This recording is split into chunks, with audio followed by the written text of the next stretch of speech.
Ladies and gentlemen, welcome to another edition of How Did This Get Booked? I, of course, am your host, Jake Manning. I am a professional wrestling veteran of 13 years, not just in the ring, but outside the ring as far as a business professional. I've held just about every job except selling popcorn in the industry of professional wrestling. And I'm joined, as always, by my co-host, my tag team partner, my associate in life and other adventures, Zane Riley. Zane, how are you doing? Fabulous, Jake. How are you? Very, very good. But before we dive in, we do have a correction from last week's episode. Bullshit. I know. We got a couple things wrong. And you don't say. Well, just a couple. Believe it or not, us just shooting the shit for 90 minutes. Something was inaccurate factually. Oh, most notably, the Rumble that was filmed for Beyond the Mat was the 1999 Rumble. I should have known that because I had a discussion with somebody about the 99 Rumble. I thought it was the 98 Rumble. Most of the reason I thought it was the 98 is because the documentary was released in 99, and I figured it would take about 2 years for them to edit. How could you get that out so quickly? But Clearly have not shit to do. Yeah, but apparently they got it out in 10 months. So kudos to them. Also, too, Roland Alexander is dead. I knew it! You can't be that big in the 90s and be alive still. See, you got it right. I got it wrong. But that's just me being positive and just believing that everybody's still alive. That accountant lives matter? Yeah, accountant lives matter. Just my thought, just trying to be positive. No, not everybody's dead from the 90s. Well, I'm just going to start believing that everybody's dead. So I'm just going to start believing it that way. With that being said, R.I.P. Dwayne "The Rock" Johnson. Yeah. I'm just going to start there. But as always, we are joined by a non-wrestling fan, and this one's a doozy. I've been looking forward to this one, and one of the most requested one with all the past guests. They're like, hey, you need to get this gentleman on the podcast. And joining us today as our non-wrestling fan, comedian Matt Barrentine. Matt, how you doing today? Hey, I'm pretty good. Good. Yeah, I'm excited. This is going to be fun. Absolutely. But before we dive into the fun, Matt, I must ask you, what is your background as far as when it comes to professional wrestling? What is your exposure to it? What are some early memories you have of it? What is your knowledge of it, perceptions of it? Well, when I was a kid, I would watch it a little bit. My uncle was pretty into it. And I think may have thought it was real. And I remember liking, I don't know, Tatanka and stuff when I was a kid, and then that's your one memory. That's your one Tatanka. For some reason, everyone's like, I remember Hogan or the Undertaker, but Tatanka, motherfuckers. For some reason, Matt Barrentine, I keep thinking about Virgil and Crush. I don't know, I like Gold Dust and Doink and stuff. I remember that. So the characters, and then. Probably mid-2000s, I used to, smoke weed with this guy, and we would watch wrestling a lot. So that was... I don't know what you guys thought about that period in wrestling. It was a good where people just would smoke weed and watch wrestling? And I think that period is still going on today. So you mean like this morning when I watched this show?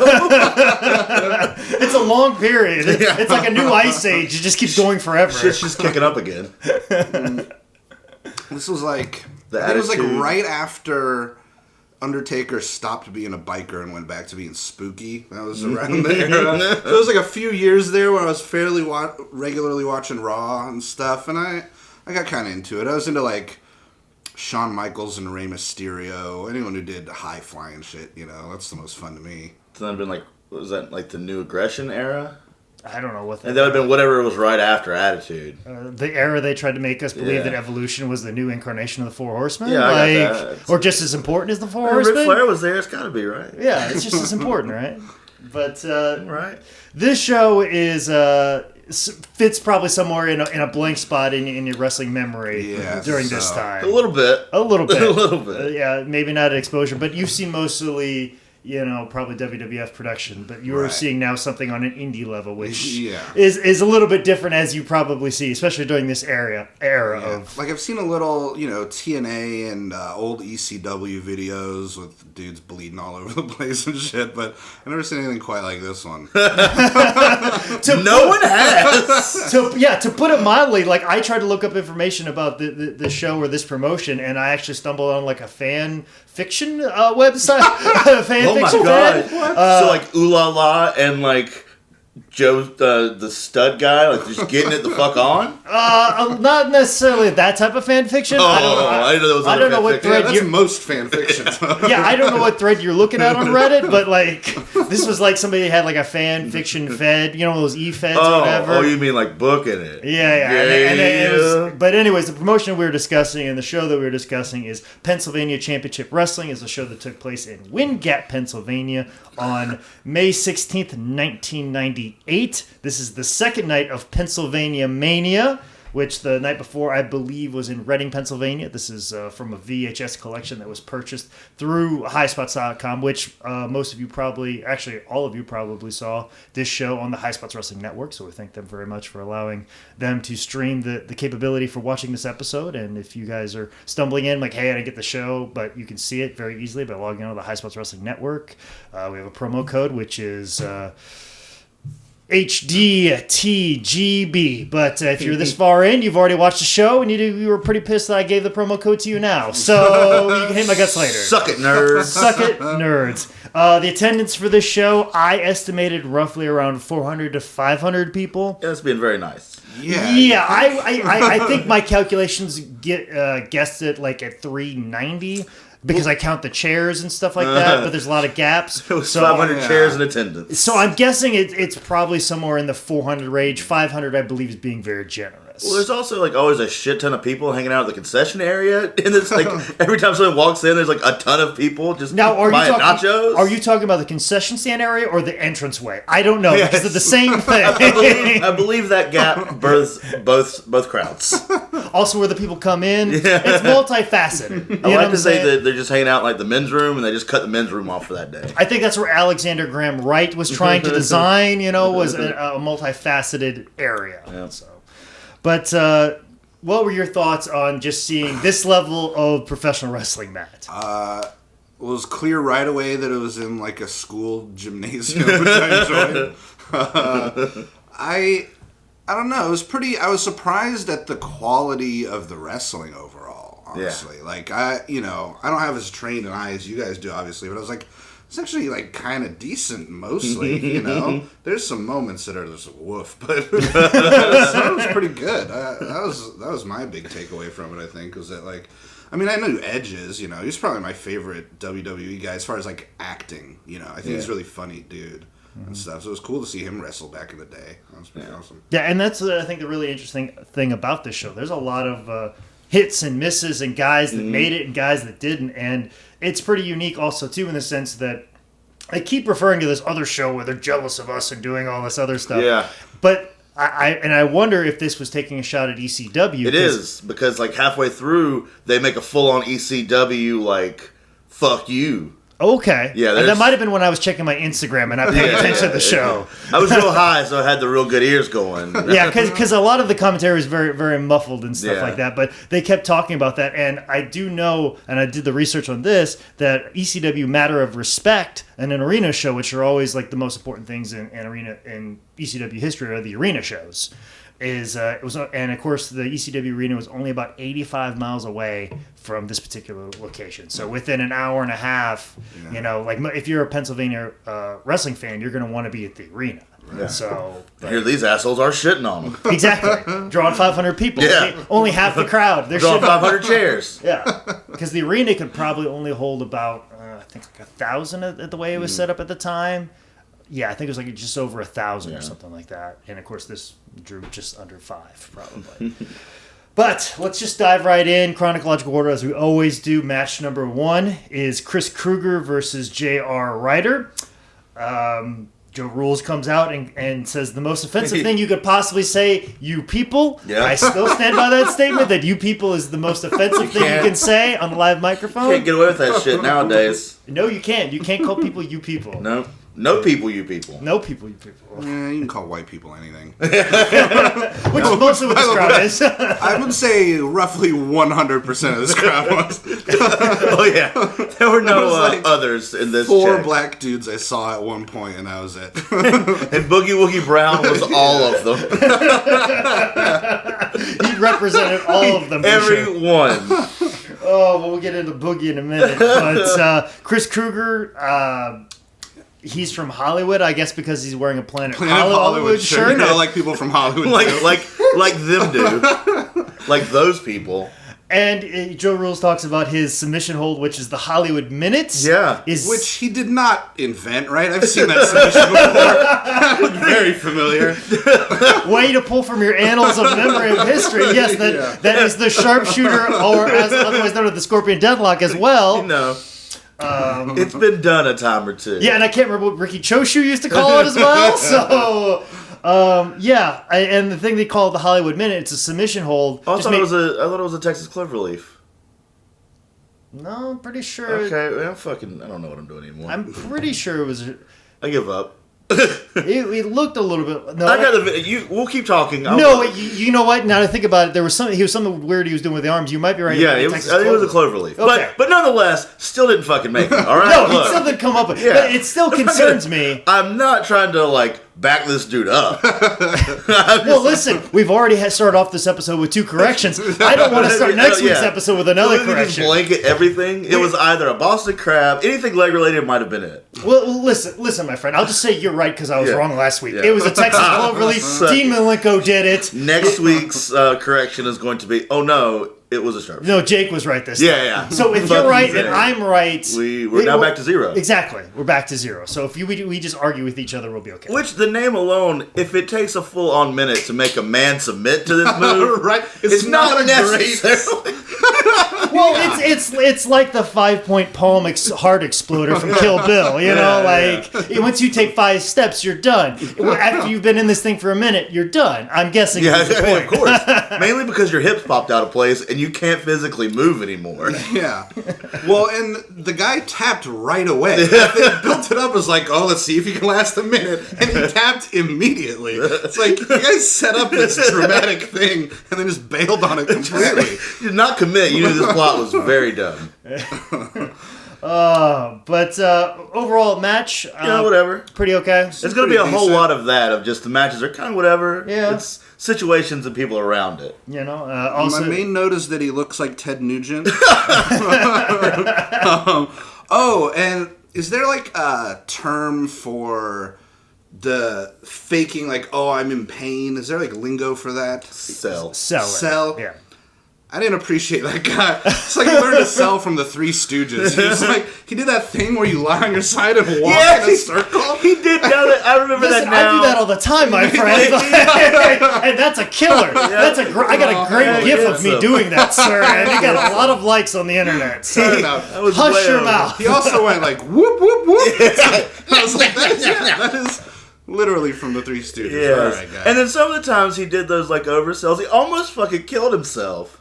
He did one little flip deal. He laid it all on his neck because he was selling like an asshole. He'd be fucking paralyzed. Listen, man, just because trying to make this guy look good. J.R. Utter was a guy to make look good. He was very close to getting a job a couple of times. I looked up in his history. He went to OVW. Was very close to being signed. He was doing a lot of dark matches. He was one of the guys they used. Now, before we progress any, I meant to, that you saying OVW reminded me. They say 1,000 times that they're the only company that also has WWE talent, or WWF talent, or whatever. Were they ever a feeder, or do you have any information on that? No, see, this is a weird time in wrestling in general. This is about the inkling that maybe WWE realizes, hey, maybe we kind of need to have a developmental system where these guys can develop. This is during the time where they're taking indie guys and they're training with Dory Funk Jr. for an entire week, and then they're doing their indie shows, and then a couple weeks later they're back doing Dory Funk's camp in Connecticut or wherever they're setting it up. This is when they're doing the fucking conservatory stuff, and they would just run week-long,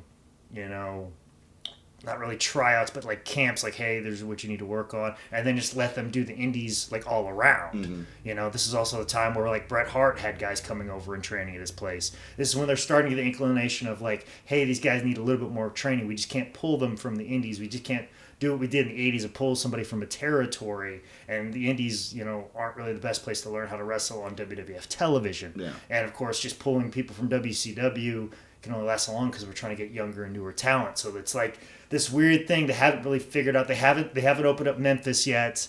The Brian Danielson and Chris and Reckless Youth end up, at eventually. Like, they're still not that still hasn't been developed yet. They haven't thought that, like, hey, we need to invest in doing this yet. This is one of the companies they chose to do it with? No, this is just... Or this is just some guy cutting, like, that's just his commentary style, is the jerk his own dick. It's just to put themselves over. Okay. These are not one of the chosen. It just happens to be a place... where a bunch of these guys were. Where they get booked and be able to... This is very loose. Like, even, like, Too Cold Scorpio, it's very odd that he's there. Yeah. And when really, like, him and Chains are on Monday Night Raw the next day in Nashville. I looked that up for sure. Oh, so, wow. like, they're working... That's crazy. Yes. Yeah. This is like a very odd time in wrestling. They would never allow that. No. But they would murder somebody. But they're kind of doing that now with the guys that can wrestle and evolve and stuff like that. Like, you had Johnny Gargano and all those guys that were, like, wrestling for NXT, but they were still able to take indie bookings for a while. Like, it's kind of that right now, but there's still that sense of, like, you're going to end up here in our developmental system and this is going to happen to you. But this is a very weird time where they're kind of figuring out, like, hey, we just can't keep pulling from the pool of WCW guys. There's no other territories to pull from people. This is like, these guys got to go out and work the indies, but we've got to refine them up a little bit too. This is before they're like, nope, we're going to refine them here. We're going to make sure that they're not going to do any dumb stuff like they would do at PCW, and we're going to have it very controlled. Well, and it's smart that they're kind of moving back to that, right? Because for a long time it was like super locked down, like, because everybody looked the same. Everybody's doing the same exact thing. Where now guys are have the opportunities. Like, I think Tommaso Ciampa went on a tour of Europe while he was still technically signed with WWE or had that working relationship with it. With the, hey, you're with us now, and he got to travel through Europe and Germany and collect all of that experience and then immediately report. And now he's part of their system full time. That's awesome. That's kind of like they went back. They're kind of going back to this, but this is during that time that they're realizing that and that is happening. So yes, that makes things extremely odd right now. Is that, and especially for someone like Too Cold Scorpio, Chains, and Marlena to just be like, yeah, I was just on WWF TV a week ago, and I might be on the next pay-per-view. Which of all the people to bring in, what a motley fucking crew. Yeah, like, are these people riding together because, like, Pennsylvania to Nashville? Like, we're just on the way? Yeah. And is this Flash Funk, Too Cold Scorpio? I guess it would have to be if he's... No, this is Job Squad. Okay. Job Squad, all right. This is when he's tagging with Funk and all them and stuff. Okay, so he is with Funk. Yeah. All right, because I knew he was wearing the shirt, and I also know that for a time they would let him wrestle in ECW and WWE, and they're doing like a little back and forth trade. I didn't know if it was... Which I also thought was kind of weird, because you had the CCW guy on the show that just keeps shit on ECW over it. Mm-hmm. All right, cool. All right, back in the game. Back in the game. The aside is over. Oh, but... Yes. Before we move on, the one other thing I had was I loved they did the whole distract the ref twice in this match, and the second time they're literally 2 feet away. Like, the ref could still see you out of his peripheral vision. He's not that distracted. You gotta be on the other side of the ring. At least. Well, there is a lot of that in this rest of the show. Man, if you want to make a drinking game, the amount of times the ref is distracted, please. Every match, basically. Every match, at least 4 or 5 times. There's a million drinking games that could occur. Arguing with him. They're not distracting him, doing anything. There's having an argument. Flailing your arms about as in trying to convince a field goal kicker to miss. If you are a manager and you wave your arms like that, the referee will be upset and take his attention away from the action which he's supposed to be covering. Jingle your keys at any referee and they can't concentrate. like a really dumb cat. Just get a laser pointer. Yes, referees are cats. Yes. We've reached some truth in here, ladies and gentlemen. We've got goddamn cat people. We've gotten to the bottom of it. I knew there was something fishy about those guys. But anyway, back to the discussion of shirts. Revolution X comes out with these sweet shirts they're trying to sell. One of them tied around his waist like a busboy. Well, I mean, that was his other job. Easy, my friend. That is Indy, first ever indie darling Reckless Youth you're referring to, my friend. Yeah. But what were your thoughts? Listening? What are your thoughts on the fact that, like, I'm sure you didn't expect to see Edge walk out on a show like this? I was like, oh shit, that's Edge. And his name, what was it? Sexton Hardcastle. That's a fucking great name. Of all the mistakes that WWE ever made with booking him, not using that as his name, top of the list. Awesome. Top of the list. I thought, I mean, as soon as he comes out, it's like, oh, that guy. I see why that guy is a star, I did not expect that. I really like that Reckless Youth guy, even though he didn't wrestle at all. Not at all. But that's the blowing thing about this whole thing is like he's just in a manager capacity, but he at this time is like one of the best like indie talents around. Like he's like minus the WWE guys. Yeah, he's the best talent there. Oh yeah, like and like you know, they had everyone piling into the ring over and over, but not him. That seems weird. That's a weird call. Oh yeah, and we'll get into like a weirder call about it too. But yeah, he's there and he's fantastic. Like there's still stuff that he's done that I still haven't seen. Like he did an inverted atomic drop like off the second or I think even the top rope, and I still haven't seen people execute that move with anybody yet. And like Matt Stryker would like unabashedly said that he would like, I stole that from Reckless Youth. Anything you see me do, I stole from him. You know, and like I want to look at tapes and steal from him. Yeah, I don't know if you know this or not. In pro wrestling, you can play dries and steal as much as you want. Comedy, not the same. You can't copyright a body movement. But speaking of body movements, we see some chest flexing from Judd the Stud, ladies and gentlemen. Jesus, did he own the goddamn company? Because he's in every fucking match. With a different outfit. Every time. At least 3 costume changes for that dude. At least. I bet intermission there would have been fucking nuts. Like a brief intermission and fashion show with Judd the fucking Stud. Yeah, I enjoyed that guy too. It was God, I was trying. He like reminds me of someone, but I couldn't ever put my finger on it. Real shitty David Schwimmer. It's not far off. Like, yeah, David with a weird, Schwimmer's like, helmet weird brother. Well, maybe they're trying to redo the cast of Friends. Maybe with Reckless Youth is obviously Monica. And Edge is Joey. Yeah, definitely. Christian is Phoebe because they go together. Boogie Woogie is such a Rachel. He is. Anywho. And Win Gap is Essential Perk. There it is. There you go. We've made it. There it is. Enjoy our new show, guys. You're watching Fox. What else can we say about this promo? Other than the fact that they couldn't get a wireless microphone to reach inside the ring, which confused everybody apparently. Well, at this point, this is what was there a point at the backstage? They're like, all right, guys, have good matches, but if you could everyone cut a fucking promo? Please, we got to make time up. If that microphone wasn't touched by a wrestler, well, and also every match, they even shit on the fact that the regular PA guy that they booked didn't show up. Yeah, they showed him. You're right. So this is like a backup PA guy. So like, make sure you go cut a promo on our secondary indie wrestling sound system. You let that guy know. Fuck him. He could have had all the use tonight. He had a DJ gig down at the local pub. Fuck him. Yeah. But I don't remember. What was the gist of this? Who are they yelling at? Was it just, fuck you, we're awesome? Yes. Setting up, basically. We're Revolution X. Yes. Even though we're going to cheat throughout this whole thing, so get ready for that. You're going to see a shit ton of us. Yes. Here's something for us to tell you about it. But yeah. Reckless Youth is awesome. Shirts, maybe you should have put them on black. Probably would have sold a little bit. Whatever. Oh, he was wearing a tick shirt. Yeah. I was into that. He was into that. But, well, he had to wear that kick-ass shirt. That's why he was wearing it like a busboy. Yeah. Because he was like, I got my good shirt. tick shirt. I got the good one. Tick was probably real over then. That was probably a good show on, Yeah, sure. Moving right along to match number 2, which is a 6-man tag. Yeah. With Boogie Woogie Brown. Yes. Dave Patera. Olympian Dave Patera. Olympian Dave Patera. What fucking weight class was his asshole in? Oh, no, he was an Olympic curler. They mentioned that once. They mentioned the Olympics a few times, that it was in curling. Where they wear singlets a lot. Because Pennsylvania is a hotbed for curling. Well, the skills really translate. The ability to brush some ice. And, yeah. He sweeps off the ring before the show starts. There should have been a thing where instead of baseball sliding, he curl slides into somebody. It's a real gliding punch to the stomach.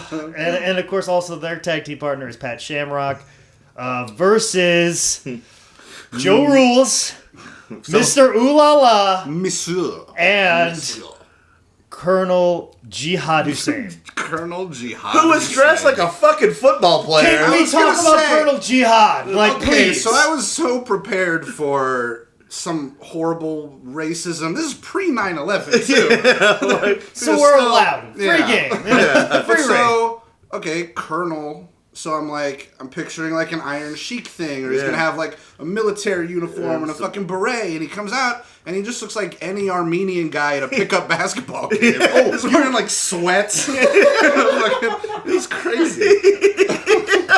You picked up Armenian from? I picked up like just Wingate's own Colonel Jihad. Like The guy that went to New York once for a little while in the hometown. he had some shawarma one time, so now he's Jihad Hussein. He's like, yo, America, fuck up. I'm the Colonel, forget about it. He looks like every bully from every 1980s teen. Yeah. He looks like his name would have been Joe Rules. Yes, exactly. Because he's got the football practice jersey, basketball shorts on, to the tens. Which, seeing him reminds me of a story that happened when I was on a show in Tennessee. Joe Rules was there. No. There was a gentleman who was wrestling under some sort of very highly stereotypical name of Muhammad Akbar something. Yeah. Something along those lines, but I'm sure it was one of those things. But the guy was a white dude. Yep, cool. Not only a white dude, a redneck white dude with a farmer's tan. Hey, y'all. And had a Confederate flag tattoo on his arm. And he wore sleeveless shirts. Yes. Well, Complicated backstory for this one. not only that, he just had like a regular black singlet. But the only thing about him that would scream that I am Muhammad Akbar, whatever, is he came out to Busta Rhymes' A-Rap money. That was the only thing. What else do you need? And somehow got heat with it. Come on. Mainly because of the large Muslim crowd in the audience there in Tennessee. But speaking of fantastic gimmicks, I must ask this, Zane, because I know you personally. How bad do you want to be Mr. LaLa? Fuck me. At first, I didn't get it at first. I got it, obviously. But he's walking out, I was like, oh, he's just a fucking manager. And then he started to strip. Yeah. And I was like, oh my God. Yeah. Which, if you didn't see imagine Alex Jones doing a striptease.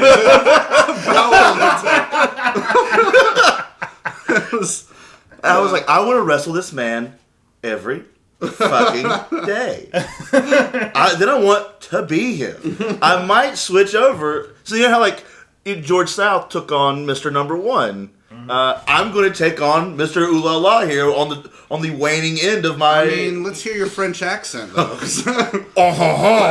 Bravo! Thank you. Bravo. Thank you. Just as good. Just as good. Which he does make appearances from time to time in ECWA. Good. In their battle royal that they have every year for their Super 8. Oh, I'm going. And he still has a profile on the website for ECWA at ecwaprowrestling.com.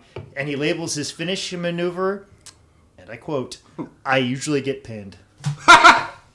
Oh my God, that is fantastic. Do you have a man crush right now? Yeah, I'm seeing love in your eyes. Maybe even a little lust. So a couple weeks ago, I just wrestled and met Jack Victory all in the same weekend. I've got a new number one. Now that Jack is out of the way, I got a new guy. Oh man, that's fantastic. You have to hunt down Mr. LaLa. Hey PWX, guess who we're gonna start booking? Also, too, I must bring up that Boogie Woogie Brown. Reminds me of electrifying. That guy really got the kids into it. Yeah, almost in a creepy way. Almost. Well, that's mostly because he looks like a homeless Carl Winslow. He's. Boy. And they even referred to him as the Pied Piper. Well, that guy killed people, right? Maybe not a good analogy. I don't know. All the kids into the river or whatever. Is he a guy you guys are familiar with? Like a long-time dude? No. Because maybe in that area. He seemed on his last legs. He barely walk, let alone do his boogie-woogie dance very well. So it's only such a little bit of a dance. Well, it's like what my trainer always says. If you learn how to work, I mean, you could live underneath a bridge as long as you know how to wrestle. You can still wrestle. Yeah. Boogie Woogie might be living under a bridge. Absolutely. Lived under a very large bridge, though. Yes. He he I think finishes the match with like a belly flop thing. Yeah, and I would say he gets 2 inches of air. But I believe that his arms are nowhere near as long as his belly protrudes. So he probably fucking murdered him. Oh yeah, He didn't killed. care. Didn't land on his knees first. Just he hit all on- fat tub. Like He hit it on LaLa, right? yes, Who was also fat. Yeah, so maybe there's a little. He probably bounce shat there. himself. It's the unstoppable object versus the immovable force. Yeah. Like, that's what happened. Whereas those bellies collided. Yes. Oh, and I want to just touch on Pat Shamrock. I just love that in wrestling, there's still racism against, like, the Irish. But like, Different types of white people are still... but racism to where you're still accepted, but fuck you still. Yeah. Yeah, you're a face, but also you're wearing, like, a leprechaun outfit. But if somebody's getting the fuck out of here, it's you. My favorite part of this match, also to do with Mr. Shamrock, is he's one of the guys that gets the USA chant started. Yeah, You're not from here, sir. USA. Also, at the end of that was the only time I think I've ever seen a black dude clapping on the 1s and 3s. The audience had it right. They're in the 2 and the 4 and Boogie Woogie. Nope. On the offbeat. That's hilarious. Just making sure it fills in real weird. And I love that. My favorite part is that the Olympic curler didn't do shit. He never got tagged in the match. Yeah. I was waiting for him. You think he comes back later He for does like in the Rumble? the Rumble, But yeah, he didn't do anything. not shit. Which good for him. It's good money if you can make it. Yeah, I guess. He's just there for that Olympics cred. Just They wouldn't have that legit athlete. Yeah. just need that for that. But That anything place. else we can say about this match before we move on? No. One thing that I do want to make mention of is they took a shot from the other side, so you get a shot of the commentators. I don't know if you guys saw Oh that. my god. You start seeing them a lot throughout the time. They're on hard cam. Yes, Yeah. But did you see the look? Like, I didn't realize that one guy, he looked like he was 17 years old. Yeah, he was a And- child. Well, I'm going to say that everyone from the refs to the cameraman all seemed like they attend that middle school. Yeah. The announcer has like a squeaky little boy. I mean, I guess maybe... Well, no, because it was the other guy who barely announced who is The sound guy. son of the main dude who owns the whole thing, who the credits told me his name was Blaine, who looks like... What does he look like, would you say? Like, real creepy... molester? Yeah. Yes, I had down in my notes, like, one of those molesters that you don't suspect to be a molester, but then all of a one day, like, you discover that he's got 5,000 VHS tapes of, like, Yeah, no, homemade he's just kitty got a porn. bunch of arcade games in his basement. He's fun. But you always joke about it, like, oh, that guy's a child molester. You're like, but no one really believes it. Like, But you always... but then, oh no, he is. But you never thought about him that way in a sense, you know, but he's not married. Yeah, and you yeah. never thought, well, he's like, well, he's kind of a bigger guy, so he probably can't, you know, pull a lot of game. He's unassuming. But then all of a sudden you realize, no, he's got a dark fucking side to him. And the fact that he keeps telling the young kid, like, oh, you're going to go to the ringside and take pictures? Go do that. Yeah, Like, what type of pictures is that guy taking for him? I want to know. And he was very encouraged, please go take pictures. Like, I don't know, man. Just pictures of a bunch of feet. It's all their feet. I'm just saying there might be a darker side of PCW that we don't know about. It's a smut side. Fetish table. Like, I really want to know what that guy's deal is. Like, what his whole life is like. I just want to just meet him. He owns this thing. He's got to have some other gig, right? Like, what is his real job? All of it. Oh, I just want to know everything about you. Can I get your biography? Please. Match number 3, Christian Cage versus Julio Sanchez. Of course, Christian Cage has a wonderful butt jiggle as he walks in the ring. That should be noted. My first note for this was that Julio Sanchez is the first dude who's legitimately in good shape. Yeah. That we've seen. He's actually It was like I was really excited about this match. It was like I read the listings, you gave it to me, and like I was like, okay, whatever. And then like I saw it, I was like, oh fuck, Julio Sanchez. Yes. Like then it clicked in, like, oh fuck, I remember who he is. And like him and Christian, the match itself, fantastic. Yeah, great. Yeah, great job. like arm drags. It was a cool like monkey flip thing. Yeah. Like it was a pretty good match. But we're lucky enough to get Joe the Stud back. Yes. For another outfit change as well. Well, and Reckless Youth does some more taunting on the mic, which he posed a riddle. Also, what do you get when you cross a Sanchez with an octopus? Any answers, guys? I was hoping you would. I was hoping somebody knew a joke that I was missing, but it pissed off Julio real fast. Presumably something racist, but I really can't. Yeah, I'm not much of a monster enough to figure out what the answer to that riddle is. Yeah. Maybe we should ask our future Secretary of State what the answer to that riddle is, or the chief strategist for our president-elect, what the answer is to that riddle. I don't know. Maybe Steve Bannon knows. I don't know. I'm gonna go on a limb and say dirty pussy. When you cross a Sanchez, dirty Sanchez, octopus, pussy. Yeah, no, it's like a pretty good answer. I was thinking sandy pussy. Oh, maybe. Sand and then puss. Okay. That's what I was thinking. Sanchez and an octopus. I'm gonna see if that's a thing. Yeah, it's gotta be a Mexican joke of some kind, right? That already exists. That was real hot back in the 90s. Didn't write a new bit, right? An octopus with a wet back? I don't know, I mean, there's probably something to that, yeah. Yeah, there's gotta be. I don't know. Also, I believe Reckless Youth referred to Christian Cage as a hot puff. Is that... I don't know what that means. He, was making fun of him. He's like a hot come poof. On, you hot puff. Well, a hot poof, I would understood. Yeah, I get that, but... I don't know. I don't know what's going on. What else did I have? Oh, this match had the least convincing super kick I've ever seen. Yeah. Because dude was only 2 feet away from when he started it, so he barely got his foot up there at all, and it was... I don't think... those guys were terrible as far as calling the moves correctly. Oh, yeah. The commentators did not do a very good job. They were more worried about taking pictures and, I'm pretty sure he was 16 years old. So. Yeah, so we'll let him slide there. And one guy's worried about somebody discovering that he's a massive child molester. Yeah. There's that. I hope no one goes under the ring for a table. That's where I keep all of my secrets. Nobody finds my VHS tapes of kids playing arcade games in their underwear. I hope nobody finds that out. Super kick, I think. Monkey flip. I mean, moonsault. I don't know. Definitely not kids in their underwear. What? Did I say that aloud? So there's a misdiving headbutt, which I feel like, I've always thought, that's a dumb finisher. Why'd you ever have a thing? You tell that to Dynamite Kids, sir. Yeah. It's just risky if they move. You land on your face. It seems like a bad idea. And headbutting them in arguably the head or shoulder, also not... Headbutting in the stomach, it doesn't hurt that bad. Not that it's not an effective move, just no one wins in this move. No, for sure. But what I took from this match is I was impressed by...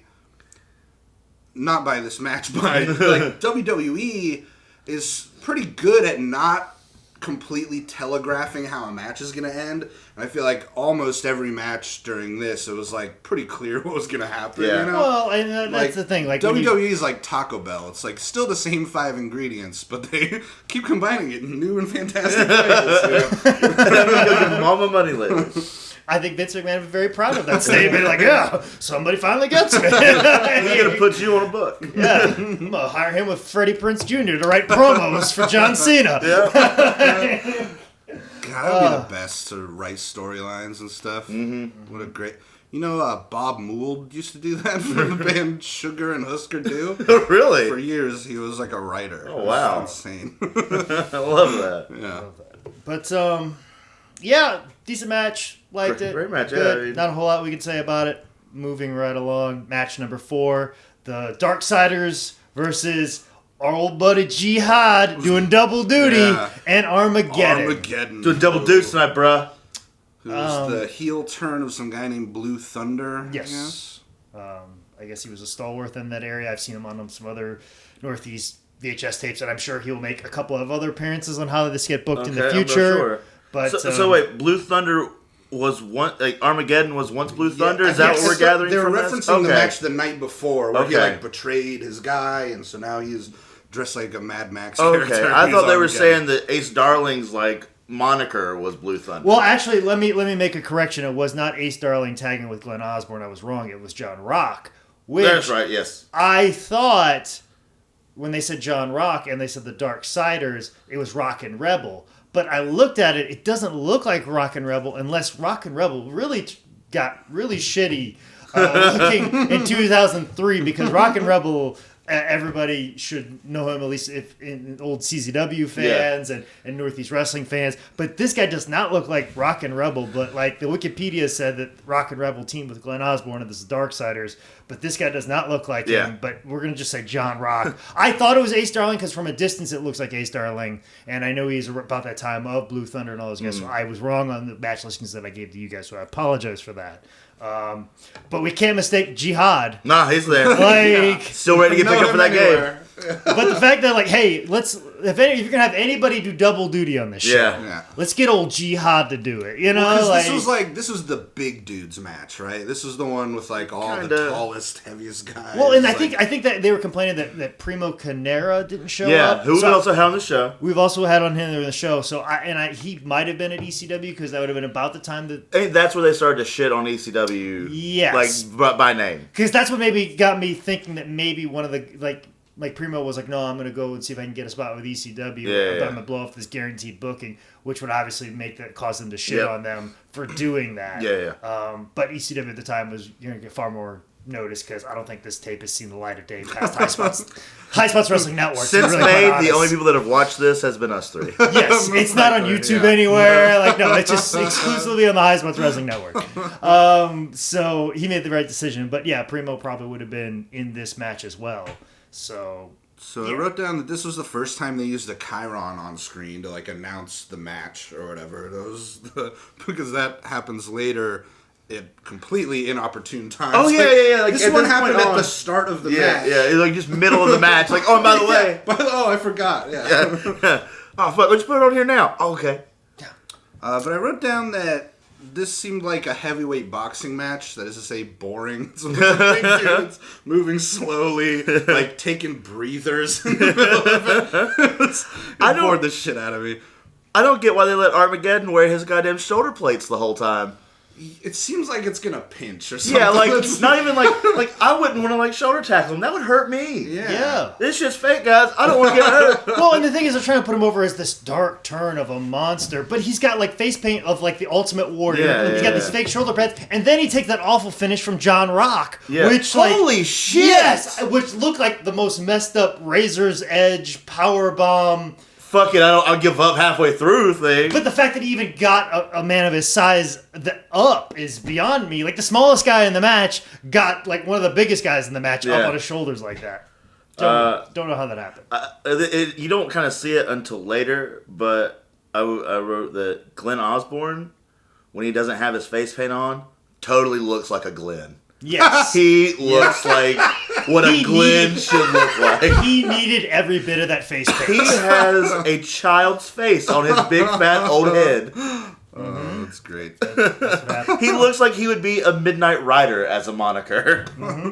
For sure. Also, too, I believe the young man was taking pictures at ringside, and we had for a short period of time, ECWA promoter Jim Kettner on the microphone, who was doing commentary, and then all of a sudden you hear very quietly like, ugh, John Rock, and then walked off. Like, I don't know if that was a ugh, like as in like, ooh, I like what I see, or ugh, fuck this guy. I don't know, but that's what I heard, and you see him get up and walk away. And like, but yeah, Jim Kettner was basically the guy that started the Super 8 and gave a lot of guys starts and had a very big. He was another place that had WWF guys on his shows as well at this time. So he was one of those guys that was there. And the Super 8 used to be where they would scout talent. So they would sign people from that show. So it seemed like the character gimmick for Armageddon was that just severe ADD or something. Like the audience kept distracting him by being there, I guess, and making noise. He used to be a referee, former cat. Yeah, he's another cat person. And empty arena matches, he's 15-0. But like in front of people in a crowd, he's like 0-17. Yeah, you know, it's how it is. I also wrote that this has always been a thing. Chops are my least favorite thing in wrestling. Ours too. It doesn't hurt. I guess it makes a loud sound. Is that why they still do it? Because it doesn't even seem like it would hurt. It just seems like a dumb, boring, terrible thing. Chops. Thumbs down. Thumbs down chops. I say thumbs down chops too. Time killing in a match, I feel like. A little bit. Totes agree. Okay. Anything else to say about this match before we move on? Thank God it's over. Well, okay, here's a question that's just sort of more wrestling in general, what are the rules? Because these referees really don't seem to have a lot of power.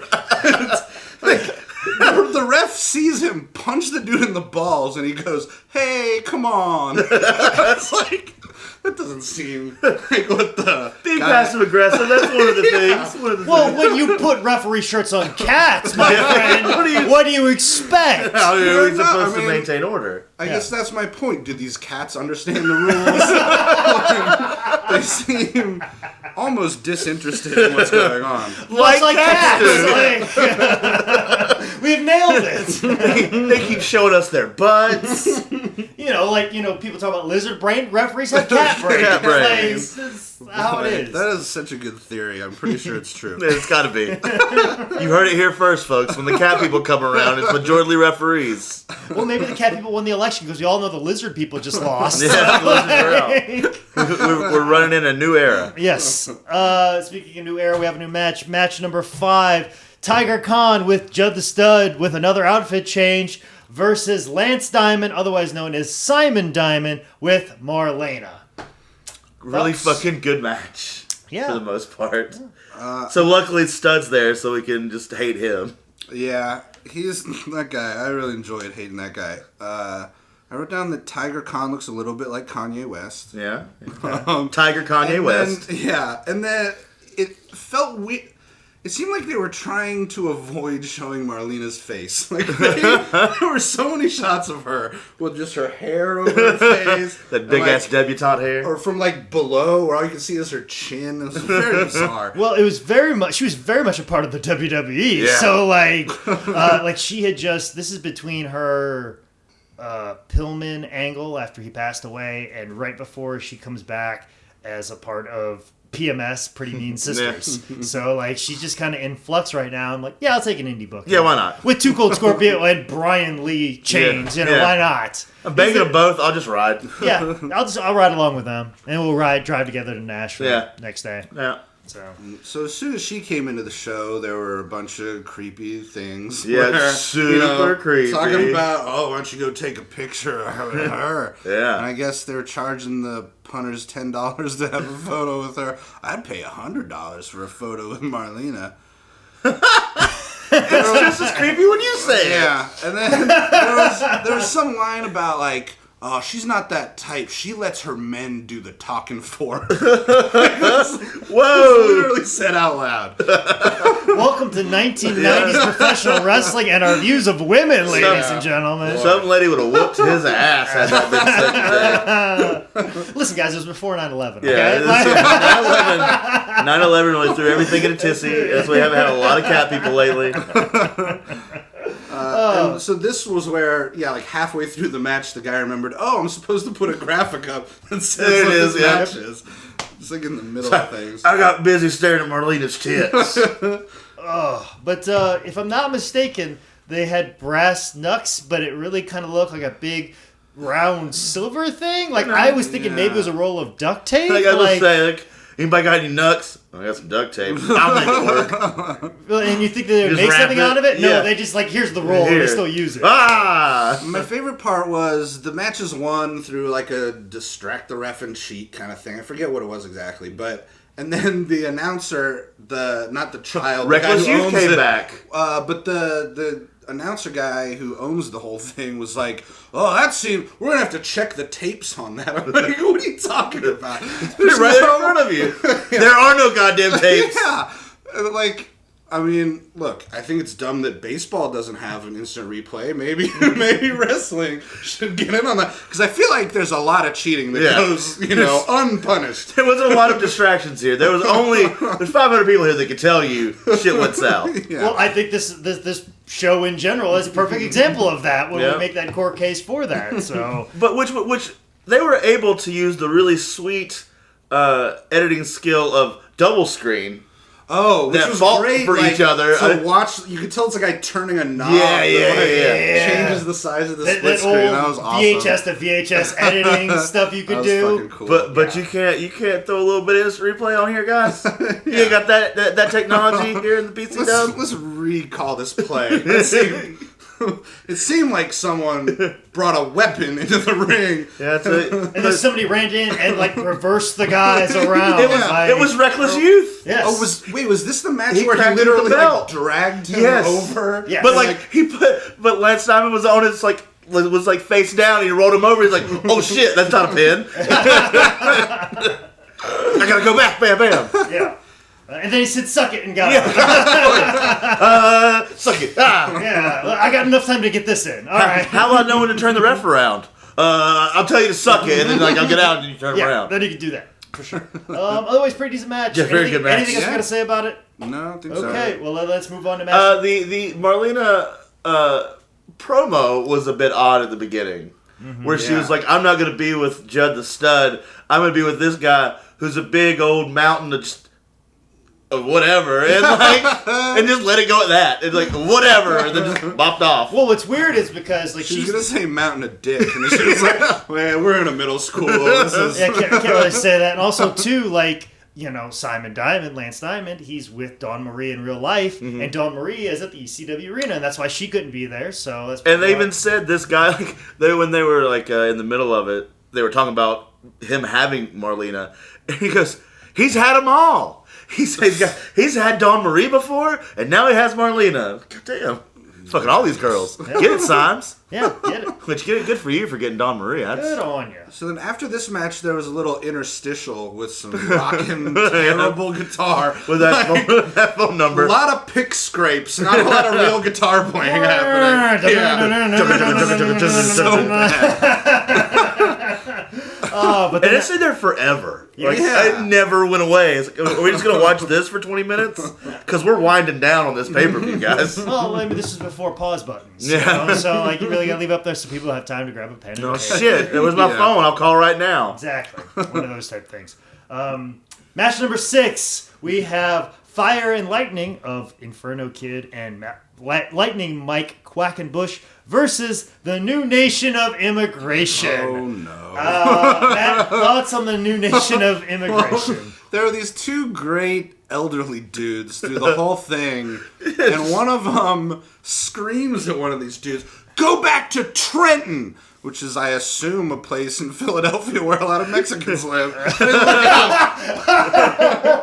But he's go back to But how Trenton. considerate, instead of saying go all the way back to Mexico, No. just go your someplace. neighborhood. Go someplace in the tri-state Go area. home and get there safely. Yeah, just go back to the tri-state area. We don't want you to travel all the way back. Like, I like to think that we've progressed as a country, that, you know, we've, like, go back to Africa or go back to Mexico. Like, go back to your entire countries. This is a much more polite time. Yeah. Like, just go back to about 90 I miles still away. want you to mow my lawn, so just go several blocks away from me. I think this old man has been to both Trenton and Mexico and knows that Trenton far bigger of a shithole than Mexico.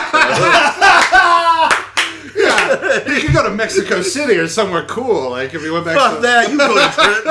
He might end up in Oaxaca, and everybody knows that's a fucking paradise. He might end up in Cabo with Sammy Hagar. Fuck that. You go back to Trenton, New Jersey, and suffer through these winters, asshole. Piece of probably shit. is Trenton, New Jersey. Yeah. In this area would be. Yeah. Sure. But yeah. And being New Jersey, I know it's way worse than Mexico. I like that the Don Montoya gets up there and goes, "Hey, nobody call me pork chop." Like, I love that thing of like, "Hey, if you're not familiar, here's the thing you're not supposed to call me." Wink. Yeah. And they begin pork chop in full. And then this announcer kid, I love how literal he was through the whole thing. Like, he would just more than wrestling announcers already do, would over-explain everything. The guy's like, "Don't you call me pork chop," and the kid's like, "Boy, I don't think they're going to abide by that for a minute." On almost an autistic level of understanding. Like, thanks, kid. I was confused Like, before. no shit, David. Was that a Beastie Boys song that came out too? I can only hope. The audio is too bad to really tell, but I was like, they don't have the licensing for that, right? That's not legal, yeah. What was with the old nation of immigration? I think they split up the night before, Yeah. or it was a situation of like We got Don Montoya, but we don't know what to do. But we have this other guy. This other Mexican. Let's just make the new nation of immigration for tonight. I'm guessing that's kind of what it was. But Zane, what are your thoughts on seeing a very young Mike Quackenbush? Which some of that shit was innovative for today. Yeah, like his finish of like the springboard that jump to the other rope to the back. The Quacken smash. Yeah, that's awesome. That shit was amazing. Yeah. I haven't seen people do that today. Yeah. I don't remember the last time that Quack did it. Probably like, then. Yeah. This match, I was like, finally, someone's jumping off stuff. Because that's what I love is all that luchador shit. And like, finally. Yeah, like, Quack was killing it. The Inferno Kid took some really like serious looking bumps. Like, I was impressed. They were definitely working their asses off that night. Yeah. Well, they were the real MVPs. Well, so that's the thing at this time in wrestling. Like, in the 90s, this is just coming off... the mid-90s indie wrestling was a lot like, Glenn Osborne, John Rock, Blue Thunder, tight matches like that. And then, like, the Hardy Boys came around, and then people like Mike Quackenbush, and then, of course, even, like, Edge and Christian. And, like, basically you're seeing a mixture of some of those guys. And basically all the other big high flyers are in ECW right now. But here's this idea of people, like, doing a very high work rate match, and they're sticking out far above anybody else. Like I said, someone like Reckless Youth doing an inverted atomic drop off the top rope, and some of the things that he was doing and other people were doing that made them stand out very, very largely because they were swimming in a sea of Armageddons and Glenn Osbornes, just doing the type of matches that they have. Right. So like, and everyone thought they were impressive, but then you see something like that happen on an indie show, it's mind blowing. Can you describe the Quack and Smash more specifically? Because I thought it was really rad. It was like, it was definitely. What was it? It was like he springboard to one onto another to the perpendicular rope. Yeah, and then moonsault. Or was it moonsault or corkscrew? He kind of corkscrewed because he turned. Yeah. I thought he was gonna die. Because he almost really landed on the back of his neck. He sure did. Like I think he was looking for more back, but he ended more neck. There was a couple where he almost didn't make it. Yeah, but that top rope Frankenstein. That was really about to say. His little run up deal, just bop bop boom. Fucking yeah, they killed it in this. For sure. It's kind of rad to see this because, like, we did XPW not too long ago, well, a while back, whatever. Mm-hmm. Where like there was still kind of shit wrestling, but then there comes Super Dragon and Excalibur. So that was just kind of cool. Like, it also happened on this side of America or this side of the country, just to see that kind of deal of like all these shit bags, and then here's basically the present now, like all these guys. But that XPW show, I believe, was 2003, 2004. Yeah, that's still 6 years away. So to put that in even larger context, and the Hardys were doing that a year prior. Yeah, that type of stuff, even 2 years. So that's like the impressive thing about that. I think that's one of the things that gets lost in the shuffle about guys like that, those early pioneers of that high work rate style, were taking stuff from like Super Juniors '94. Stuff and translating it on the indies. Like people at this level, we're not seeing anything like that whatsoever. So that's a fantastic part of that. That's really cool. But match number 7, Flash Flanagan versus Chains, otherwise known as Brian Lee. Joe the Stud out again with another outfit change. Another costume. I wrote down another costume change. Thoughts about this match? This was pretty straightforward. Yeah, it was what it was. I don't think I've ever seen anyone put a ref up on the turnbuckle. Like, that was bizarre. like a small child. Yeah. Come here, little boy. Like, get out of the way where men are going to fight. Fucking come here, kitty. Crazy. And then put it on top of something. Jimmy Valiant used to do that all the time. And the thing is, like in some like old school guy you wrestle every once in a while, like in the South, they'll do that. Yeah. But nobody understands that as well. Like, I understand what that is because I've dissected that spot a little bit and I've been in the ring and like, what was that about? I go, oh, I get it. Or sometimes they'll just do it and there's not that sense of like, come on, get in and fight. Come on, get in and fight. Mm-hmm. There won't be that build up to it and then they put the guy up. Some guys will just put the guy up there and there's no context of that. Right. So that's I'm like, what is the point? Like, you're doing a bad job, sit up here so you can see better? Well, yeah, they have been. That might be the point actually after all, but I believe the point is get out of the way, men are going to fight. Yeah, that's what Brian Lee meant to do. But it could have gone just as far as that. Because then the match ends with him just like threatening the guy. Raise my hand. Raise my hand or else. It's like, okay. All right, you win. What a great deal if that was your thing where like that's how you win matches. Like, all right, we can have this match or you raise my hand and I'll fucking kill you. You just stab the other guy or something and then intimidate the ref. Come on, bro. That's right. I win. Absolutely. But anything else Undefeated streak for years. Anything else to say about this match? Some of Flash's selling was terrible. Down. I remember they were talking. He was talking to the kid announcer about like making the website. Which is great, that was 90s fun, internet talk. He's like, it's one of the biggest sites on the internet. We've been having 400 hits a day. Until recently, when someone broke it. Yeah. They got fucking doxxed back in the 90s. Back when they found out it was on the university server he was at, like, they had to kick him off. My main thing with this match was the guy who's not named Chains had a chain. Yeah. And then hit it like in his balls. That is going to pinch. That is not a good idea. And then Real Chains took his ball chain. Yes. Then the match ends with him somehow, unbeknownst to him, slipping it out of the front of his tiny shorts and like using it against him. That was a real weird twist to that match. I don't know. I found it very... I enjoyed it for the simple fact that it's like a palate cleanser to kind of be like, all right, well, here's Brian Lee's spot. Let's get him in. Let's get him out. And Flash Flanagan was, as far as... I'm sure he was kind of a big deal in the area. He was a big deal for a very long time. Like, he was always a guy, the go-to. He was kind of an indie darling like as well. a workhorse type deal. Yeah, like, he was definitely a guy, like... He wasn't as lumbering as some of the other guys. Like, he was far more agile and bumped around and kind of moved and flied around for even his size. He also worked the territories back in the day, so he was kind of a lineage. But he got caught in a weird time in wrestling where they weren't looking at the indie guy, and he was the indie guy for a while, so they would never bring him up, and then he'd just been around for so long. Like Mike Modest, as we talked about on the last show. A little bit, but like Flash was wrestling up until just a few years ago, even too. Like, actually, my girlfriend managed Flash Flanagan in OVW, so... Which I feel like he was the guy they should have used in all of the Jihad spots. He should have been the guy pulling triple duty that night. And I would have so loved to have seen that, because then he definitely would have been a guy to go for that. But at the same time, too, Flash is a professional. Yeah. You would have had to pay him twice for that.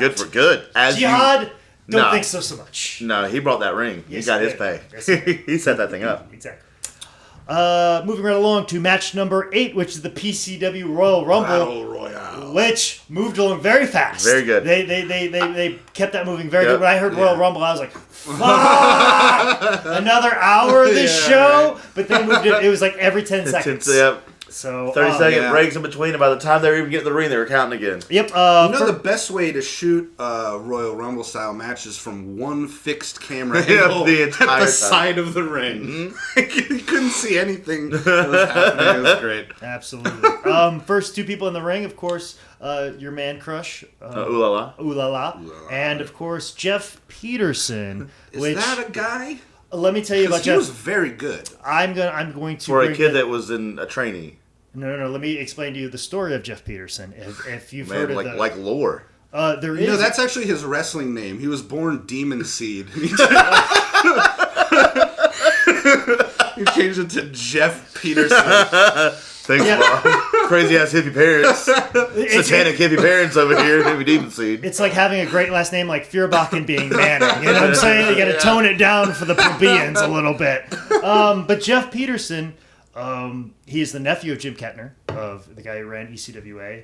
But he also moved to Florida, and he became a very, prominent figure in the independent scene. But in 2000, he was diagnosed with leukemia. So that's the Peterson Cup. The Peterson Cup. Basically, the Peterson Cup, which is a prestigious tournament that has been going on for several years in Florida. It skips a few years, but every time they bring it back out, it makes me very happy. I've been a part of it twice. Actually, the medals for it are just up there on my mantle. Like, it's something I'm very proud to be a part of, the Peterson Cup. But it's a memorial tournament in his honor.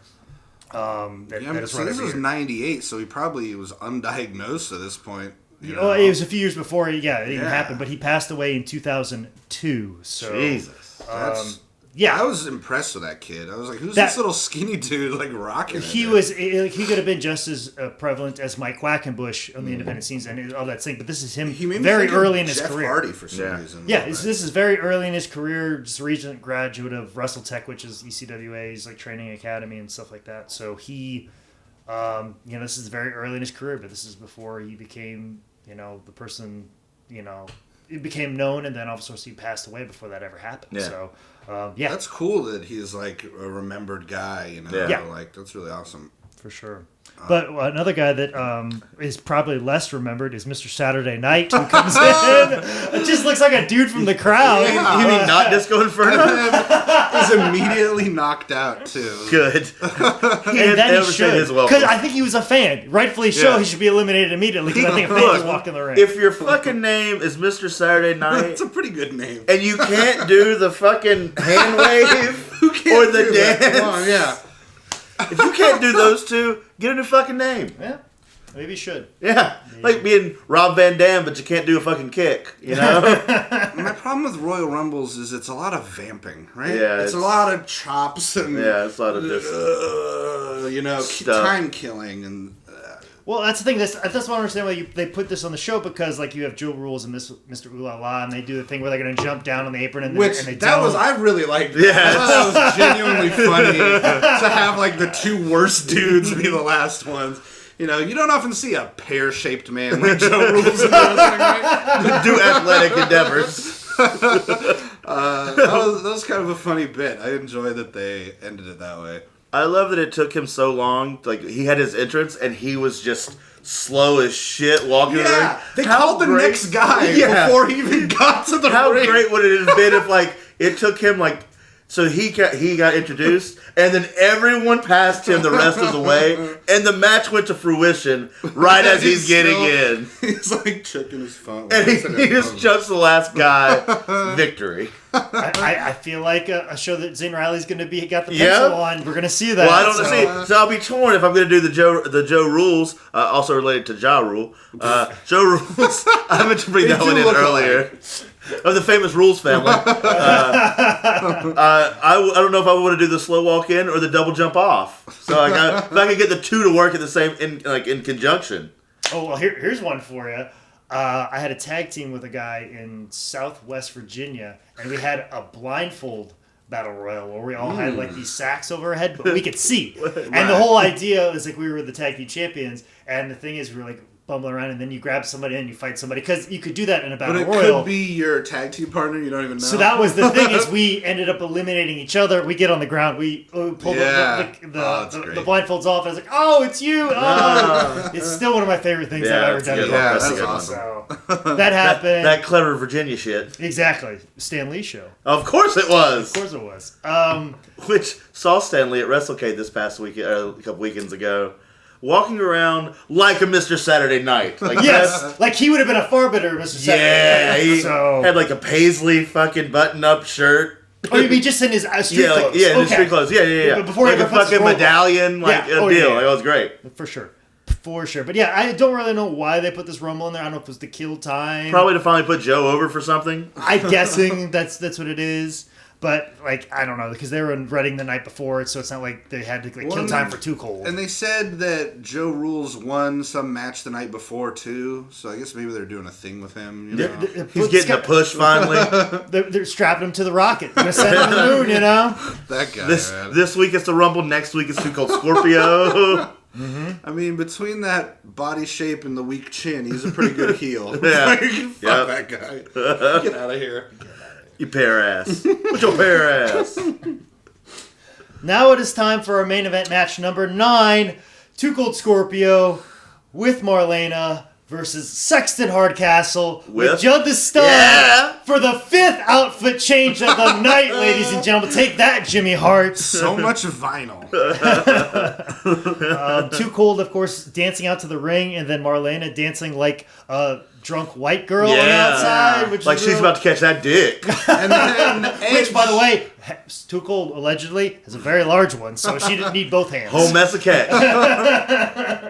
Well, that should be a whole special episode. Where just talk about wrestlers with giant dicks. This episode is going to be about Virgil, Too Cold Scorpion, all the black guys. And then Edge danced like Carlton from Fresh Prince. Yeah. He's doing some weird dance thing. Which I think he did in WWE a couple of times. Yeah. So, he's workshopping it. You know it. I was telling my friend about this, and he said Too Cold Scorpio was like his favorite back in the day. Oh, yeah. That was his dude. And so watching the match, I was like, I get it. He's cool. Crazy. Yeah. Crazy good, and then he was ECW like forever. Especially when he hit Sexton Hardcastle with a purse. Like, how can you not like a man that does that? Yeah, that guy gets it. The going out into the crowd and the fucking taking that lady's purse. What a great thing. Which knowing that area, she might have been a little like scared, like, oh man, this black man's stealing my purse. Had that shit happened a little further south, there would have been a completely different dynamic in this match. Or it's like, boy, I hope the safety's on. Oh shit! Tragedy strikes a local wrestling fan. Tragedy strikes Wind Gap, Pennsylvania. Future WWE Hall of Famer Edge is no more. But yeah, Canadian native Sexton Hardcastle killed in freak wrestling accident. But yeah, when I used to watch some WWE, Edge was like my favorite as far as promos and stuff. Like, that guy is genuinely good comic timing. He's really fucking awesome. Currently lives in Asheville, North Carolina. Oh shit! Yeah, with his really hot wife. Is he like retired? Yeah, so very retired. Okay. Yeah, so if they have a show in Asheville, just start tweeting at him. Yeah, hey man, show. Are you saying a pro wrestler retired at a sensible age? Wow, but he also broke his neck when he did it. So I mean, he was kind of forced to. Yeah, it wasn't so his call. Brock Lesnar 9 times. Trying to tell me Kurt Angle's got his original neck? Nope. Yeah. But yeah, Too Cold Scorpio, like on fire, like that moonsault he does. Yes. Holy shit! Fantastic. Across the ring. Yeah. Like that was huge. God, that was the best move of the whole night. I was very impressed. Like he was far away. This is Monday Night This is pay-per-view caliber match right here. Oh yeah. Like as far as like, you know, it's funny after like watching this one, like, yeah, why is this on How This Get Booked? I mean, there's a lot of weird characters, but like a match like this, very fucking good. Yeah. Very good. There were more, like, we get the question a lot of like we've shown this to some people and they didn't really kind of get the deal before they got here, like just shows in general. Yeah. And they have to wonder, like, where do we base that on a scale from, like, is this bad or was this good? I was wondering the same thing. I was like, this seemed mostly pretty good to me. Yeah, this was one, like, this wasn't, like, fabulous. This wasn't great, but as far as wrestling goes on this show, this has been the best wrestling you're going to see. Oh, for sure. It's very odd and unique to see like Edge being called Sexton Hardcastle, Cage doing the butt jiggle, and then you have a guy named Jihad Hussein asked to wrestle twice, playing basketball in the back. Get on the mic and do a weird accent. I was totally expecting all that. Yeah, something. Something that said Jihad. Yeah, like something. But so when you guys do some, because you know this isn't a fucking middle school gymnasium. It's like it's pretty good wrestling, but I've seen you guys have episodes about SummerSlam and shit, and you're saying the overall level of wrestling is a pay-per-view professional thing like that is like significantly shittier. Well, more so, we don't. And actually, if you kind of listen to the show here and there, we shit less on the actual matches, more of like situations around it, or like the obscure characters they decide to use, or the blatant racism and sexism. Sure. Is more so kind of the deal. Like, this one is definitely based on characters that you see, and like the relentless use of Judd the Stud, and like the bashing, the like production itself. Yes, exactly. That's what I was also curious about. It's like I wouldn't want to do a podcast where all I do is shit on other comedians in comedy clubs. Like, what a shit room that is. Like, that seems like a bad. You guys ever been to the Laugh Factory in Atlanta? Fuck bullshit. I saw this guy who's terrible, you know? No. So I'm like, I mean, I guess this is from the 90s, but are you ever talking shit on contemporaries on this show? Like, oh, I've talked tons of shit about a guy that Jake met soon thereafter. We talked a bunch of shit about him. Yeah. It turns out, real cool dude, it turns out. Well, my rule is always that if you've made more money than me in wrestling, I'm allowed to talk shit about you. Which luckily is everybody. Everybody.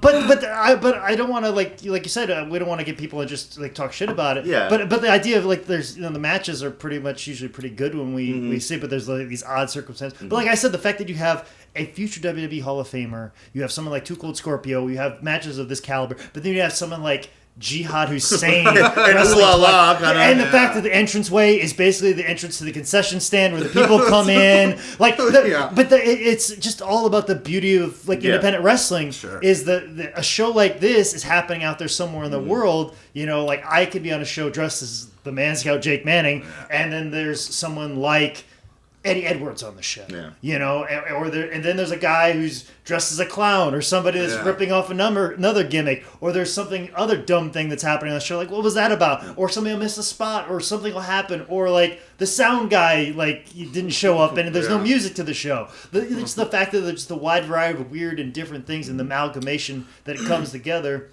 It's basically what we wanted to discuss, because sometimes the in-ring product, is good and it's great, but then it's the stuff around it is the most unique thing about it. And while you're going through it, you may be watching somebody who's going to be, like I said, a WWE Hall of Famer someday.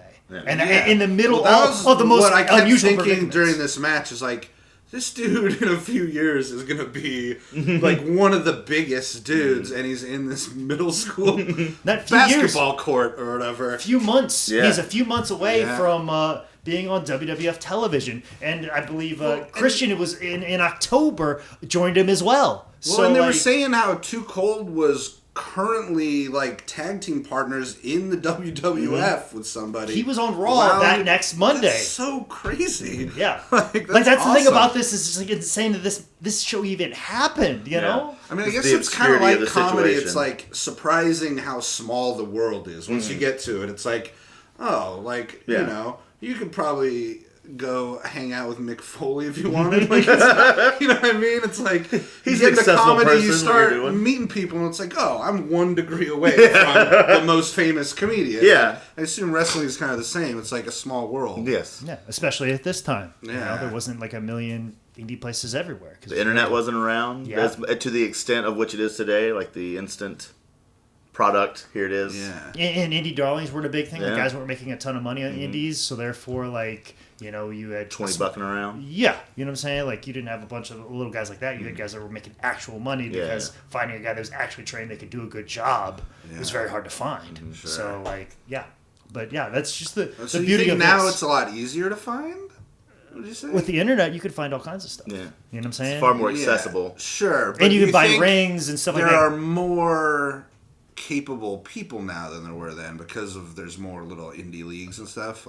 I think the vastly more capable stick around far longer and definitely rise to the top of it nowadays more so, because as we were talking last time, just if you wanted to right now go buy a pair of wrestling boots and get on a show, it'd be kind of easy without any training. Yeah. People will take people for free. But the longevity of it's very. But you're a logical person. Yeah. Whereas these people that are I can just go I can do this, and they go out there and do it. We're gonna last a lot. Jake and I are gonna be around far longer, and this guy's gonna break his neck trying to repeat something. Right. So the more talented will rise to the top far more notably now. And also, there's better opportunities for those talented people. Just look at someone like Julio De Niro, Reckless Youth, and they just all kind of fizzled out because they didn't have those places to. I was going to ask if he was still a thing, Reckless Youth, because I really enjoyed him. He helped founded Chikara, but the thing is, he was in the early days of Ring of Honor, CZW. But the thing is, those were just starting off. Mm-hmm. Where now, if someone like Reckless was around, he could be on Evolve, PWG, companies Ring that of are Honor, big deals. The companies that he could basically make a living off of and support his family. Yeah. Where at this moment in time, he's getting probably $50 or not even that, and then having to make these long drives and stuff like that. Sure. And he's only got a small handful of places where he could work, where he could even make that much money. Yeah. So now he could be making a couple $100. He could be making, show. And then even the explosion of merch in professional wrestling. Himself, if Reckless Youth was around today, he'd probably be making $300 a match, and that'd be very cheap exclusively. Plus his knockoff tick shirts he would most likely have. But he would bid every match, so he would wrestle twice, so that's $600. But he could probably make as much as $300 to $400 in merch. His trans would be taken care of, and his flight would be taken care of. His hotel would be taken care of a weekend. So he could be coming out and walking away with a weekend with $1,000 every weekend very easily. And there'd be enough places where he could do that every single week out of the month.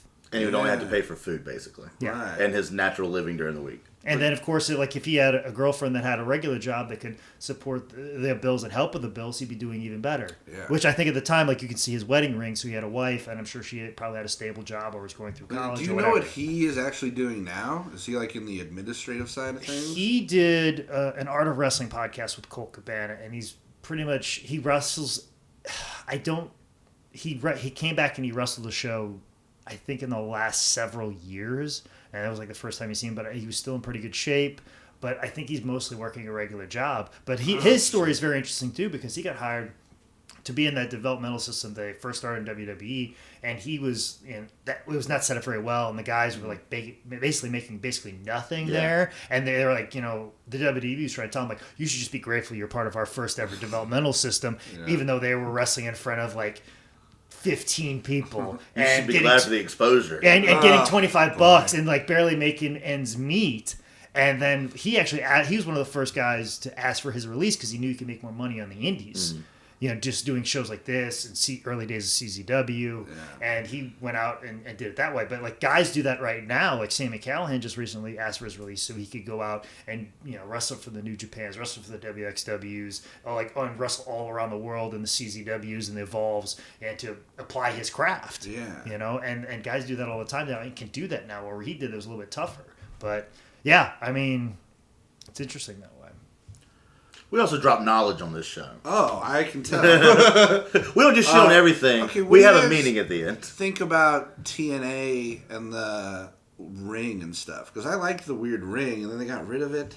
I think that was their niche. They should have been able to keep. They should have kept gimmick, it, but right? I've never been in one. I don't know I set one up. I'm glad it's gone. Yeah. Oh, really? It's the worst fucking thing to set up at a wrestling show ever. I'd rather. On production end. Fuck it. Yeah. I would rather set up 18 entranceways with figure out a way to preserve flat screens and lighting equipment than ever set up a fucking 6-sided ring ever. Why is that Fuck hard? That it seems like it's the because same. all the pieces had to stay in the same exact place, and if they warp just a little bit, the ring keeps getting shittier. Or a 4-sided one, you can switch the pieces out and change it because they're interchangeable. Yeah. But when you have pieces that are set to be in the same exact place, when you're dealing with steel and wood and mats that bend and twist and wear over time, that eventually they're just the hardest thing to fucking keep together ever. And then if you lose one piece, you can't interchange it with another. It's just fuck the whole thing together. God damn, Matt. Yeah, sorry I brought it up. Calm the fuck down. There's only a few things I have PTSD about in professional wrestling. Did you wrestle in one, though? Yes, I have. Was that fun or no. just lame? It's kind of harder to... It did seem like a pointless gimmick, but I kind of liked it. I do, yeah. Everybody that liked it never had to set it up. Exactly. That's what I will say. That's what I will have He to was say. still bitter from setting it up that he hated it. Enjoy the match. He could have been wrestling Reckless Youth at the time. We and actually still fucking hate it. We actually had one set up in the office. Yeah, I think you guys used to have worst fall bump I've ever taken in a wrestling ring before ever. The worst. It was 6 times harder. Yeah, and also too, like I tried very hard because I thought it'd be a thing and I might be wrestling in it a little bit more. So I was trying to find clever ways to use it differently. Like if there's something, because how can I use this implement? And I don't know if it's because I was too young, but I couldn't find any difference. And I was like, really, there's no difference here. It's still just bouncing in a straight line off the ropes. And like the geometry isn't allowing me to think of anything different. Yeah, there's not really anything now that I think, because it's still just straight lines. You know, there's just 3 of them instead of 2. Like, but yeah, you made him mad. Now he made you second guess the awesomeness of a 6-sided ring. That's good. Job taken care of. Fuck you, Matt. It's gone anyway. WWE, they just buy everything and water it down. Which I guess is probably good. Like, all those ECW people are going to die. But it's like a bummer to buy ECW and then be like, no more of the stuff that makes that awesome. Bye, guys. Yeah. And then just completely end it thereafter. That too, yeah. Okay.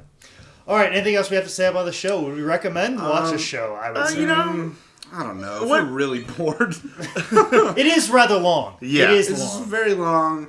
And the only other thing I had was that it's very unsatisfying to end with a big brawl like that. Yeah. Like, there's a natural sort of dramatic ending. The match is over. It's fucking Edge and then everyone just piles into the ring. And like on TV, you can like cut to commercial from that.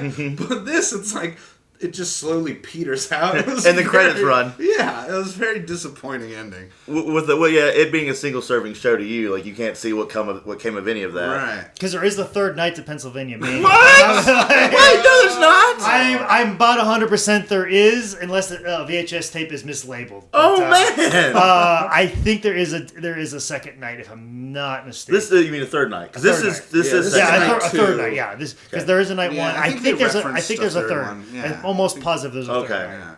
So I'm gonna have to get this. the trilogy. I want the trilogy now. I want to see how this book ends. So. The Joe Rules saga. Oh god, the Joe Rules 3-disc set. Well, night one is already available on the High Spots Wrestling Network. So, like I said, you can use it. You can. I was gonna say I can use that promo code, You right? can use the promo code of HDTGB to watch night one. So, In case you haven't figured out, it's the initials to how did this get booked? there we go. But the first letters. It's an First acronym, letters. guys. It's an acronym. A real bad one, but you get it. Or an initialism?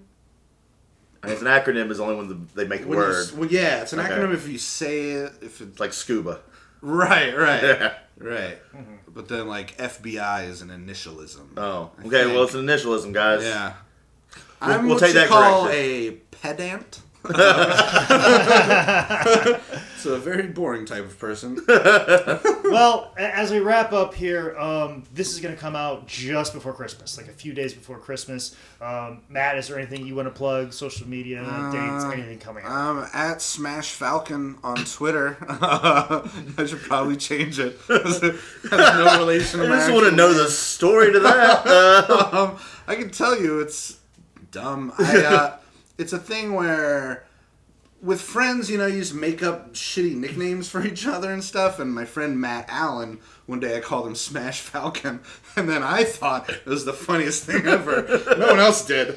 And I was like, that's a great name, Smash Falcon. And And it's so I followed made it its my way to Twitter, social media. and now because no one knows how to spell Barrentine, so it's good. Right? But everybody can Smash Falcon. spell Smash Falcon. Yeah. I think I'm going to headline Almost Famous in January at the Comedy Zone. That'll be fun. That's it. Just follow me on Twitter. That's the most important thing, right? Obviously, that's why you picked that name. That's so important. I'm going to remember Smash that. Falcon. Smash Falcon. Zane, what about yourself? If this is before Christmas, I believe will the 22nd. be APW Chester in Chester, South Carolina on the Friday. Most likely somewhere on Christmas Day. I just haven't found that place. And the Steve Creno's PWF in Hubert, North Carolina's Tag League, which is a very interesting blind draw. Fans draw the matches, the opponents, the teams, everything. Mm-hmm. That'll be going on the 30th. That's of a December. cool format. And then I'll tell you about it in a moment. It's real. I'm 0-3 in this fucking thing. I fucking hate them, but I'll be there. I love them. It was actually a thing that saved my career not too long ago. You are 1-0 in yours, I believe. Yes, I'm doing quite well. But anyways, guys, as always, if we made any corrections or any mistakes, you can get up with me on Twitter at ManScoutManning, or you can email me at jake@sslshow.com. Make sure you check out the website, howdidthisgetbooked.com. We have t-shirts available, as long as my merchandise as well. If you want a Man Scout Manning t-shirt, or my 6-disc set is also available there at howdidthisgetbooked.com. Please make sure you subscribe on iTunes. Hit the subscribe button. Make sure you leave a review. That really helps us out and get this many eyeballs on this as much as possible. This is also available on Google Play as well. Also, to make sure you subscribe on YouTube /ManScoutManning as well. Also, to follow on SoundCloud at soundcloud.com /ManScoutManning. It's been another edition of How Did This Get Booked? Woo!